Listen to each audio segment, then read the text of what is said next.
Hey guys, we're back with another Party Time Talk. Today I have with us the lead instructor for Master Dry Needling, Dr. Ken Cooper. So excited to talk to him a little bit about his career, what got him into dry needling, what got him into starting or being involved with Master Dry Needling. So it's going to be a great conversation. We'll learn a lot, and it's going to be a good time. Excellent. So, Coop, you started off as a PT. Right, Yep. started as a PT. And when was that? When did you graduate PT school? Now that's embarrassing. So got out in 1981. Okay. And then... That's been a while. Yeah. And then you were in the hospital setting for the first bit. Worked in a large hospital setting, orthopedic. Yeah. Yeah. Right. And then you did that for 8? Did it for 5 years. 5 years. Right. I was a clinical instructor for physical therapy interns. Yeah. And I kind of transitioned into orthopedic and sports. I did general practice in the hospital for a while and kind of moved towards orthopedics and spine, and I liked orthopedics and spine and sport. So I kind of, went that way a little bit. Yeah, yeah. And finally got a CI thing, which was great because I got my own little office. I was so happy to have my own little office. Yeah. That's awesome. And then somewhere along the road, you got introduced to, was it dry needling or a different type of needling? No, it was wet needling. It was wet injection. Needling. Okay. So what happened was I got my own scapular pain. Yeah, that's right. I had pain in the rhomboid. Looked up my notes from PT school. It's probably a trigger point. Had a very hyper irritable focus and a taut band, and that's all it said. Yeah. So when there were 15 PTs in the department, and I just asked everyone to treat me, right? Thinking I could get over this pretty easy. And it got worse and worse, and it hurt at work. I was in a lot of pain, right? And the onset was crazy. I was just driving down the road on the way home from work one day, and just boom, like I got hit. So this went on for 18 months, right? And I was asking the department director to let me go to Con Ed seminars, and I'd go to manual therapy Con Ed seminars and ask to be the model. Well, because you're trying to find the answers to yourself. I was trying to help myself, yeah. So I finally went to an internist that sent a lot of back patients to the PT department. Mm-hmm. Nice guy, smart guy. And I said, could I have pleurisy? Maybe I have a space-occupying lesion that hurts so bad. Mm-hmm. And he said, I'll look at it, but I don't think so. And he checked me out, and he said, no, this is a physical therapy problem. This is an internal medicine problem. So this is your deal. You go fix it. Great. And that's what I said. I don't know what else to do. I've done about everything. I even snuck out the back door and went to a chiropractor. That didn't work. So I'm stuck with this pain in my rhomboid. It's driving me crazy at work, treating patients. So he came in the next day to the PT department. This was 1982, I think. And, he walked in and he goes, Cooper, where's Cooper? I'm like, uh-oh, did I do something wrong? He's pretty intense. And he had Travell's textbook in his hand. Oh, yeah. And he said, rhomboid trigger point, this is what's wrong. And I said, well, we already treated that with all the modalities and all the manual therapy. He said, yeah, but nobody's injected it, so come to my office and I'll inject it. And the minute the needle touched that thing, I was pain-free 18 months later. Wow. So it made a big impact on me, and I just kind of devoured all Travell's work. Yeah, because you did a deep dive into kind of their trigger point manual, and then you started then trying to treat people more trigger point focused in the clinic, after that? Yeah. Well, and he sent a lot of back patients. He said, I want you to be the one to see all my back patients, right? And I said, well, the problem is, Doc, we have to do spray and stretch, right? We can't do injections. So he said, no big deal, do spray and stretch. And if you don't get them well, send them to me, I'll inject them. So he said, just learn her book. That's going to be your Bible. I'm going to send everybody to you. And I did that. And then came out volume 2 a little bit later. So there's twice I was trying to memorize all that stuff. Yeah, yeah. And so, well, and then you got to the point where you were like, well, I kind of want to start being able to inject people. Yeah? Yes. Is that kind of what happened? And Yeah. then The you were spray and stretch would work to a certain degree. Yeah. And she has really good hints at the back of each chapter Yeah.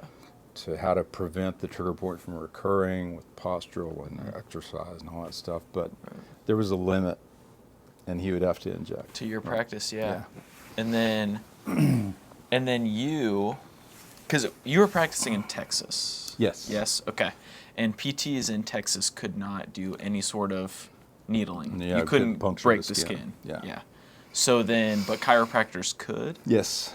So then. So I knew chiropractors, in Texas that were already practicing acupuncture and and Yeah. I kind of had no idea they could even do that back Yeah. then. Yeah. But I didn't think in Texas the physical therapist would ever get the right to puncture the skin back in the 80s. The medical board wasn't for it. They do Yeah. now, though, right? Yes. Yeah. And so I can't remember honestly what year. It's been several years now that Yeah. they could. So I was wrong in that on Yeah. that line, but I still decided to go back to chiropractic college. Yeah. So then you went back to chiropractic school, and that was late 80s, into the 80s? Yeah, 87. 87. Mm-hmm. And then you graduated in. Yeah, so Okay. I opened my practice in the summer of 90. Okay. Yeah. Okay. Yeah. And then when did you So- meet Klinghardt? So Klinghardt was a little bit past that. Yeah. So I opened the practice in 90s, early 90s. Then I got certified in acupuncture right quick, right? Yeah. How was your That's what- experience with acupuncture? So what I found out, I got certified and started practicing acupuncture in my private practice, and I really didn't have the success I wanted to, right? And I was trying to do everything that I was trained to do in that class. We took one weekend for a year, 1 weekend a month. And I called an acupuncturist friend of mine that I had made, and I asked her for some help. She was very nice and tried to help me, but I kind of started realizing that the philosophies of acupuncture, are powerful, but they're very complicated, right? Mm-hmm. And I didn't have enough time to really learn how to practice Yeah. Eastern medicine acupuncture Yeah. Yeah. from that class. So what I did was I started going back and using the acupuncture needles to do Trudvell's work, right? And it wasn't really called dry needling then, Yeah. right? Yeah. I was just, reproducing what she was doing with an acupuncture needle Right. and having great results. Yeah. This works really well. Kind of not knowing at the time that you can call it dry needling, and even the PTs that worked with her in her research groups on the East Coast in DC where she was, they called it dry needling. Because she would do, in her control groups, she would inject the trigger point or put the trigger point in her treatment group with solution in the syringe and inject the solution. And for the control group, she wanted to make it as near the same as possible. So she would actually touch the trigger point with her needle, but she wouldn't inject anything. Yeah. So the PTs watching this saw the control groups getting better, right? And so it was like, she called it a dry injection in her research. Okay. Yeah. So they said, let's not use the word injection, but we think we can do this because we know the anatomy. Yeah. So we can just call it a dry needling. Yeah. And they were actually using hypodermic syringes Yeah. Yeah. at Well, times. and isn't that kind of what Lewitt did when he did his, Yeah. whenever that paper came out? He wrote that in '79. It was Yeah. published in the journal Pain. And I was unfamiliar with it Yeah. until later. And then when I went and read it, he was really the first MD that said the magic happens at the tip of the needle because of the tip of the needle, not because of the solution in the syringe. And he was a medical physician. Yeah. So he's like, the magic's not in the medicine. The magic's in the needle placement. Right. Right. So that's why it became kind of a hallmark paper for dry needling. I just didn't know it at the time. Correct. In '79, I was not even I was just starting PT school. Yeah. In '80, so. Yeah, yeah. Well, and I'm sure a lot of that stuff too. I mean, when all the new stuff comes out, like the way the Yeah. community looks at it is, Yeah, I exactly. don't know how I feel about that. Or Exactly. I don't think that actually works. Or, Right. Well, and Travell really wasn't, from my understanding, I wasn't there, but I've heard that she really didn't like the PTs doing the needling. She wanted them to do spray and stretch, and the needle should be in the hands of a doctor. Yeah. You know? Yeah. Yeah. So okay. So they needed acupuncture for a So bit, and then did that, and then along the way, right after I started doing a lot of her work with needles, I was in my office one day, and the receptionist came back and said, "Your next new patient is here," and she named the name of a pretty famous Dallas cowboy. And I kind of laughed and said, "Yeah, right." And she goes, "Well, I don't know. That's what he said his name was." And so I walked in the room, and it was him, you know, and I was like excited just to meet him. yeah. Because he was a celebrity, Oh. and I had watched him on TV. I was a big Dallas Cowboy fan. I worked in Dallas. My practice is in Dallas. This is cool, It's incredible. right? And he had a rhomboid trigger point just like mine. Very same side and everything. Wow. And so you were like, I Right. can help you. Yeah, and he had met a friend of mine who's a great massage therapist, and she ended up helping me treat the cowboys. She's a craniosacral specialist. Okay. And she had run into him and sent him in. Long story there, but so anyway, I was able to get him out of pain in one visit too. Oh. And so he went back to the locker room, told that story, and then everybody started coming in. Yeah, it just on takes Fridays. Yeah, yeah. one. Wow. So that was really, really fun. And so I treated the cowboys for 25 years after that. They'd come out to my Yeah, office. they'd come out to your office. Yeah. Wow. That's incredible. Yeah, so I would sometimes have, 20 or 25 of them would come, starting about 1 o'clock on Friday, and they would just keep on coming until I couldn't stand up anymore. It gets so tough. It was Wow. fun. Wow. That's great. So I did that until a few years ago. Yeah. Yeah, Yeah. it was fun. So, and then back to Clean Heart, because I know he was Oh, yeah. huge. He had Huge a impact. huge impact on Right. the way you viewed things, and the way you practiced things. Yes. And you got connected with him again because, Ex-wife was sick. right, and you met him through that process. Yes. Yeah, so I was needling the cowboys, and I was treating regular patients and using needling a lot more all the time. But my my now ex-wife, my wife at the time, she went from running about 6 miles a day to, almost not being able to get out of bed within 3 weeks because everybody thought it was a flu, she just got sick. And then it got to a point where she was wheelchair bound, in a matter of months. And so I was kind of like, I know enough now. As far as referrals go, we'll find somebody to help us diagnose this. Yeah. So my chiropractic friends helped. Couldn't get any help. I went back to the medical school where I went to physical therapy, and nobody there could figure it out. And I started going outside the state, right? Nobody could figure it out. Finally, even went outside the country, went to Mexico, went to a clinic there. Really didn't get we got temporary relief. Then I went right back to like she was. And so, it was a blessing because one of my friends that I'd met along the way was a TMJ specialist. Okay. And I had made rounds with him and watched him work, and he'd send me patients, I'd send him patients. And he called me up out of the blue one day, and he said, there is an MD named Klinghardt. He's from Germany, practices in Santa Fe, but he's coming to my office to treat and teach a select group, a few doctors that I know. And I want you to bring your wife up there and just see if you'll see her. And so that's what happened. And she was so weak, we had to put her on a stretcher and roll her in there to his office. So it was really cool because he did one injection, and I saw the light come back on in her eyes for the first time in 5 years. It was amazing. I can't remember which number. I think he was doctor number 42. We had either I'd talked to or consulted with or gone over the records with or taken her to or something. And I'd never seen that happen. Wow. Right? So I kind of cornered him in the hall and say, how can I get more of this? You know? And he was in Santa Fe at the time. So he said, well, if you can get her out to Santa Fe, I'll treat her. And that's what we did. Yeah. And he was just the nicest man. And so brilliant, MD, PhD. And so I would go out there on a Wednesday, and he would see her Wednesday morning, and I'd take her back to the hotel. And then he said, why don't you come out and watch me treat patients? So I'd get to hang out with him Wednesday afternoon. Oh.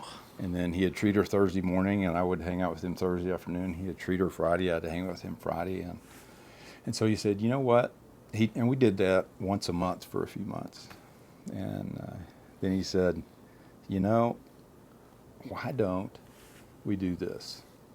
If you come to the injection seminars, because he was balancing autonomics with injections, using usually 1% procaine. Yeah. Okay. So he said, if you come to the seminars with the MDs and DOs and dentists that I'm training and learning the injections, I know you can't do that as a chiropractor in Texas on your patients. That would be outside your scope. But you could treat her at your house. And that way we could consult on the phone. And I say, then do this one, you know, and then do this one. And I'll kind of teach you neurotherapy just for her. And so that's how I got, I guess I got more out of Klinghardt than normal, because he let me follow him around his office and just, you know, saw miracles happen every day in his office. Yeah. That's incredible. Yeah. Yeah, it was amazing. So, what year was that about? Was that in the 90s then? Yeah, that was, I think, late 90s. Okay. Is where that was. Yeah. Mid 90s to late 90s. Okay. Did that for a while. So Yeah. I went through all of his injection seminars, and he let me go to the advanced injection seminars in case she needed one of those. Yeah. Yeah. And so I was kind of late 90s when I did all that. Okay. Did any of the stuff you learned through those injections with Klinghardt and everything make you think differently or dictate how you then applied dry needling to some of your patients in the clinic? Absolutely. Yeah. I mean, it changed everything for me. It was like a whole new paradigm, because I'd really never met someone that was autonomic focused. Yeah. Successfully, you know, really working in the hospital as a PT in the early years as a chiro, autonomics were something to answer test questions on in school. And then after that, you're like, Or if somebody had RSD, right, complex regional pain syndrome, they'd get a stellate ganglion block and then get sent to PT for rehab. And so autonomic ganglion blocks were associated with very specific diagnoses, right? Mm.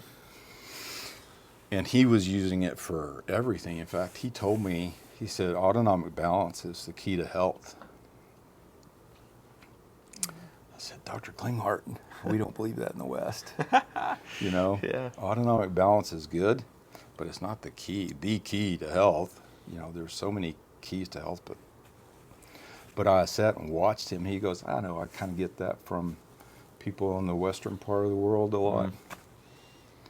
So I would just go to the clinic and watch him, and he had every diagnosis imaginable get better. It's shocking, really. So I started picking his brain and said, well, if I can't inject my patients like this, I can't really use it like I want. He said, yeah, you can. I said, no, I'm not going to go outside my scope. He said, if you get an acupuncture needle in the right spot, you will balance autonomics.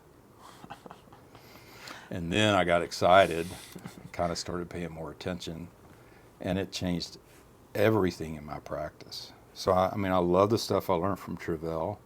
And he did Travell work too. I've never seen a trigger point injection done as expertly and artistically as he did. It was an amazing thing to watch.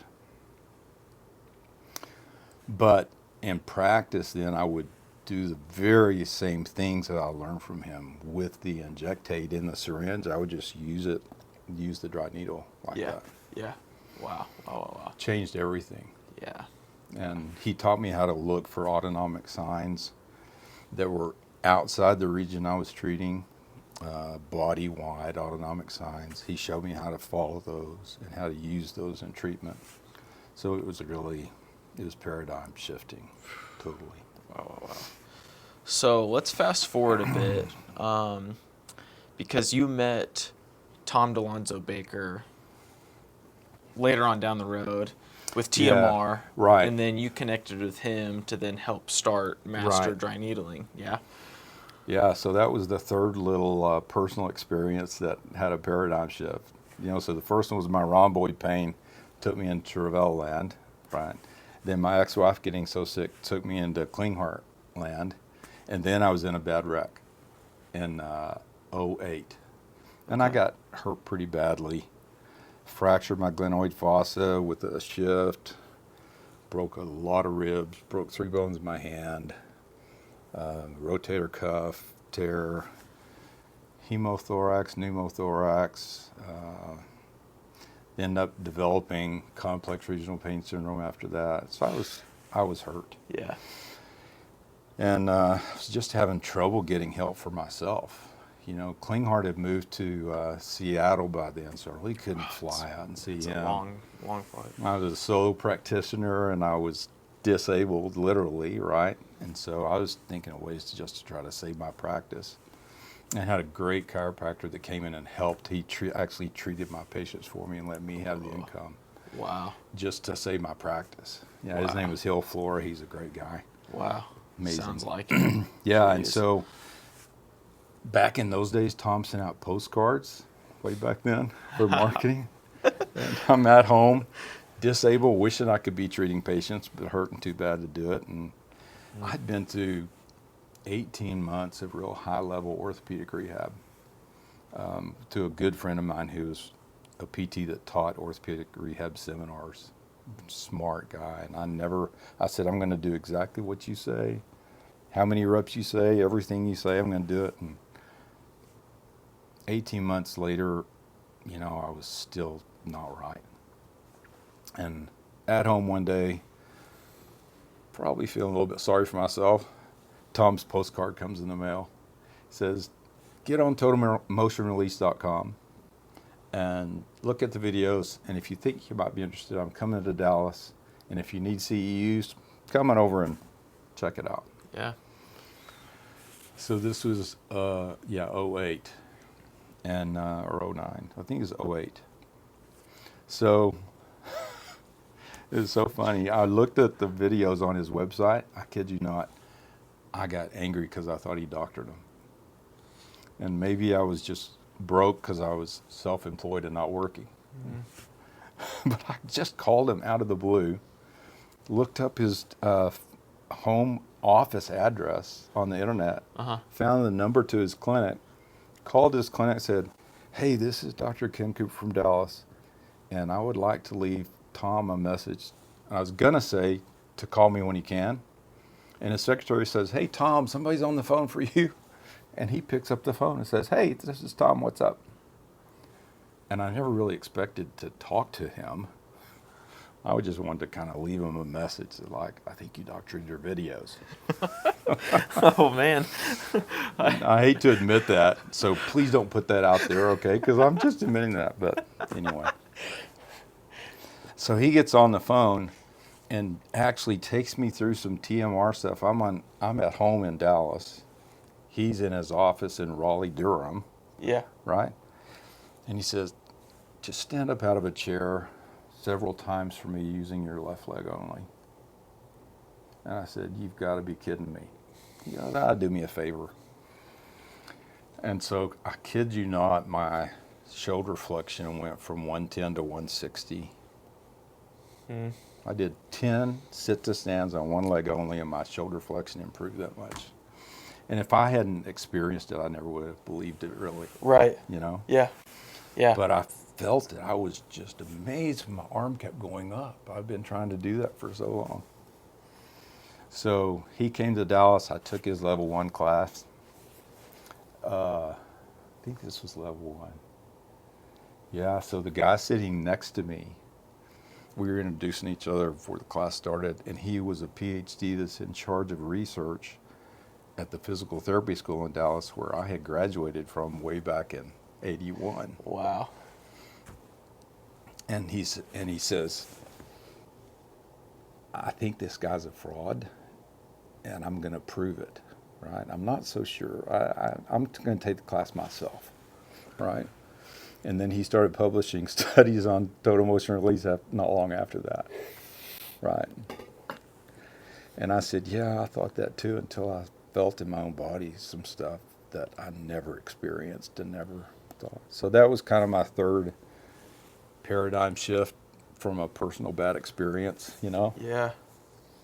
Yeah. So then I just incorporated those three things in needling. I found myself doing myofascial and trigger point like I started out, adding in Klinghart's autonomic stuff, and then Klinghart was a total body guy. Tom in total motion release is a total body concept. So it just melded. Each, paradigm shift just built on the previous one and added to it. Yeah. Yeah. So that's kind of how Master came about, really, because, at the time I was doing total motion release just to get well myself, and then Tom approached me and said, "You ever thought about teaching this?" And I'm like, "No." I just want to go back to making money so I can pay my bills because I've been unemployed, Yeah. Thank you, by the way, for making me not unemployed. And he said, "No, come on, I think, I really don't have someone that can reach out to the chiropractic community, and you're a chiro and a PT. So I got PTs that can reach out, but you can help me bring this to the chiropractors too." And I said, "Well, okay." So is he only reaching out to PTs kind of with that style of? Well, total motion release, since it's a hands-off technique, it's one of the very few techniques that can be learned by others than PT. Yeah. Okay. Right? So he was kind of the first one that would take PT seminars to non-PTs, and not as in an advanced way, but you can still do total motion release if you're not licensed in PT or athletic training or chiropractic. Yeah. Okay. So that's when he was kind of branching out and developing the whole thing. I think he started total motion in '02. Okay. So this was, 6 or 7 years into it. Yeah, after he kind of started it. Okay. Yeah. And so I taught for him a couple of times, and then I said, "Tom, really, I'm so busy at work, I don't have time to do total motion release the way you're teaching it. And so I don't want to teach that because I feel kind of hypocritical because that's not how I'm practicing it. I'm just way too busy to do it like that." So he said, "Okay, no big deal. Let's stay in touch," all that stuff. And then we got to be friends. And somewhere in '09, he called me back and he goes, "This dry needling thing you do, let's talk about that."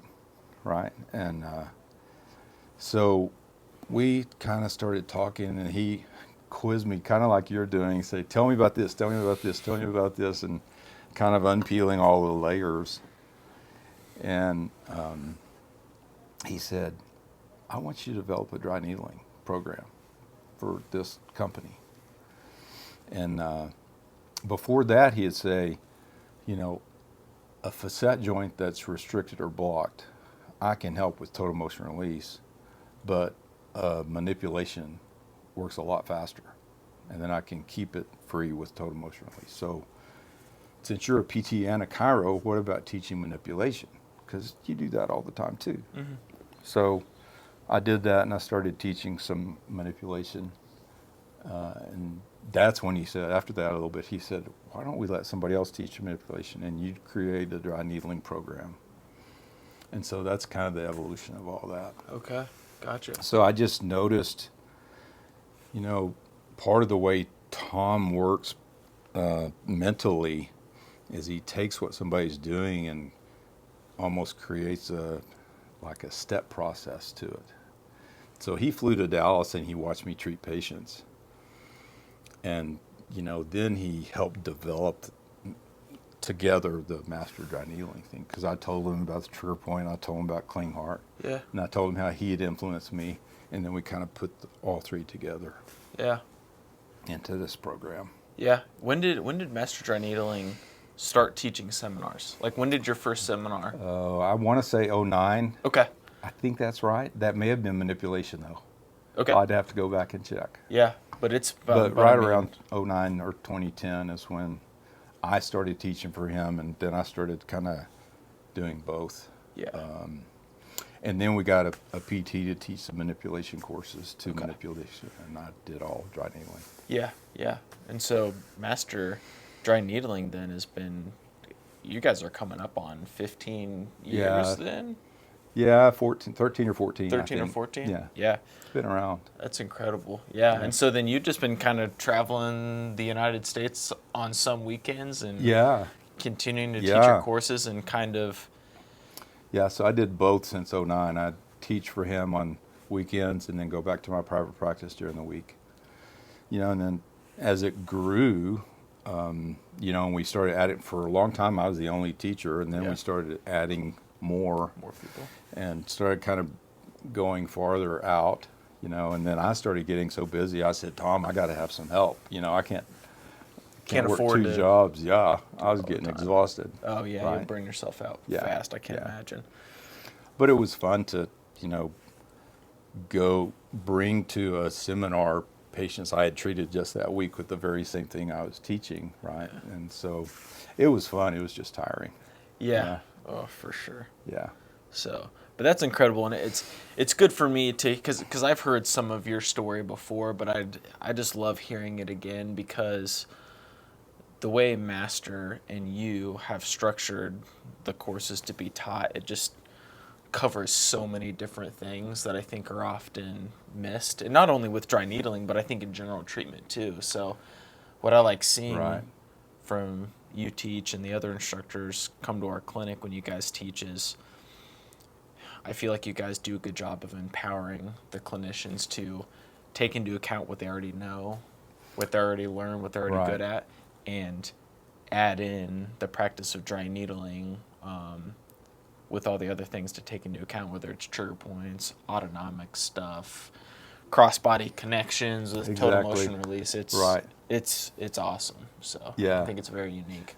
Yeah, Tom really helped because I had all this stuff kind of mishmashed in my head. Yeah. Right? And he helped structure it Kinda where you helped can you. really present it in a way that's real learnable, very Mhm. learnable in a safe way.